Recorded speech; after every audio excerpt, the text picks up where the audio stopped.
လွန်ခဲ့တဲ့15နှစ်က smartphone လေးတစ်လုံးနဲ့စတင်ခဲ့တဲ့ Xiaomi အခုချိန်မှာတော့ကမ္ဘာအကြီးဆုံးလူကားနဲ့အိမ်ဂေဟအစနစ်ကြီးတစ်ခုလုံးကိုပိုင်ဆိုင်သွားခဲ့ပါပြီ။ဒီနေ့ဟာ Xiaomi ရဲ့သမိုင်းတစ်လျှောက်အရေးပါဆုံးနေ့လို့ပြောရင်မမှားပါဘူး။ဘာလို့လဲဆိုတော့ mobile ဓာတ်ပုံပညာကိုနောက်တစ်ဆင့်မြင့်တင်မဲ့ Xiaomi 17 Ultra ပြင်အနာဂတ်နည်းပညာပေါင်းစုံကိုတပြိုင်နက်တည်းချပြလိုက်လို့ပါပဲ။ဘာတွေထူးခြားသွားလဲကျွန်တော်ပြောပြပါမယ်။ ပထမဆုံး highlight လုပ်ချင်တာကတော့ Xiaomi 70 Ultra ပါ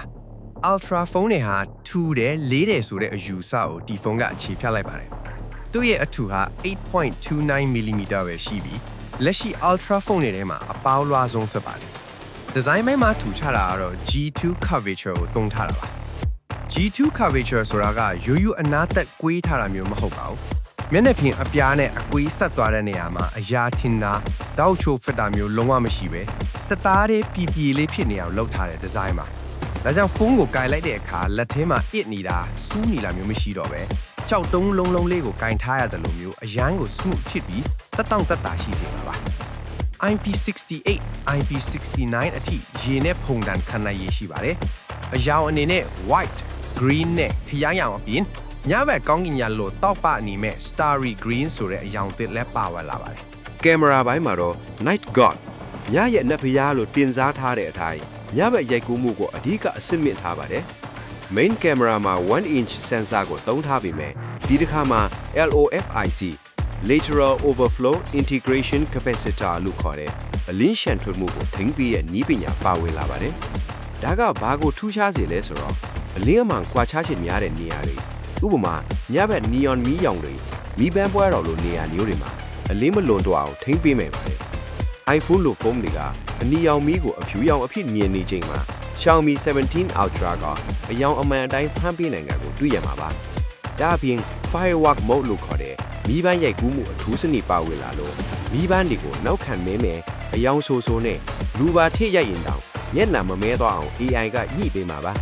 နောက်ထပ်ပြောင်းလဲလိုက်တာကတော့ telephoto ပါ200 megapixel ရှိတဲ့ telephoto lens မှာ continuous optical zoom နည်းပညာကိုထည့်သွင်းပေးထားပါတယ်။တာမန်ဖုန်းတွေက zoom ဆွဲရင် digital crop လောက်လိုက်လို့ပုံရိပ်ဝါသွားတတ်တယ်မဲ့ဒီဖုန်းမှာတော့ 75mm ကနေ 100mm ကြားဘလောက်ပဲ zoom ဆွဲမှန်ဘလူးတွေကအထဲမှာအမှန်တကယ်လွေ့လျောင်းပြီး optical quality အတိုင်း200 megapixel အပြည့်ရိုက်ကူးပေးမှာဖြစ်ပါတယ်။ဒါကြောင့်လဲ Leica ရဲ့ကြော်ကြားလာတဲ့ APO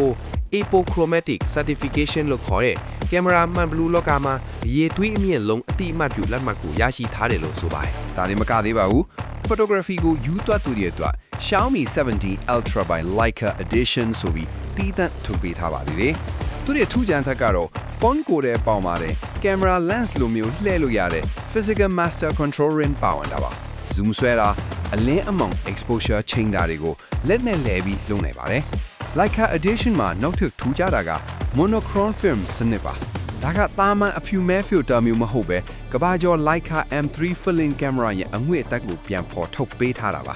အလဲနဲ့အမောင်ကြားကအနုပညာဆန်းနဲ့အကူအပြောင်းတွေကိုအသေးစိတ်ဖမ်းယူပေးနိုင်လို့တင်းရဲ့တပ်ပုံတွေကိုတကယ့် professional ရုပ်ရှင်အငွေ့အသက်မျိုးရရှိစေမှာဖြစ်ပါတယ် performance ပိုင်းမှာတော့ Snapdragon 8 Elite Gen 5 chipset ကိုတုံးထားပြီး battery ကတော့ 6800 mAh အထိပါဝင်လာပါတယ်အာထွင်စနစ်ကတော့ wired 90W နဲ့ wireless 50W ထောက်ပံ့ပေးထားပြီး Bluetooth စနစ်နဲ့ဆက်သွယ်နိုင်တဲ့ satellite communication နဲ့ပါဝင်ပါတယ်။နောက်ပြီးထူးခြားတဲ့အခုက iPhone 3တဲ့သူတွေအတွက်ပါ Xiaomi ဟာ Apple ရဲ့ ecosystem ထဲကိုပါချိတ်ဆက်နိုင်အောင်လုပ်ဆောင်ပေးခဲ့ပါတယ်။အခုဆိုရင်တင်းရဲ့ Xiaomi ဖုန်းမျက်နှာပြင်ကို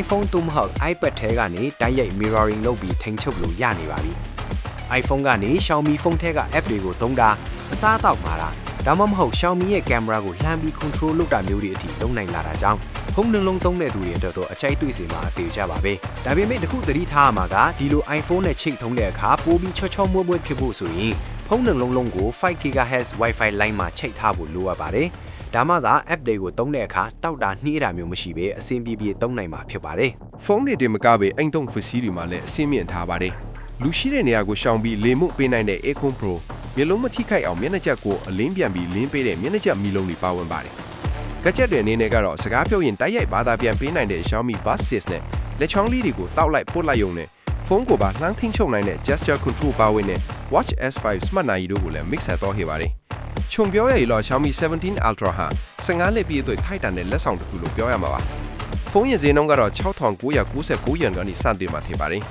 ကဲဒီလောက်စုံလေးနဲ့နီးပညာတွေထဲမှာဘယ်အချက်ကိုအကြိုက်ဆုံးလဲ comment မှာဝင်ရောက်ဆွေးနွေးပေးသွားကြပါအောင်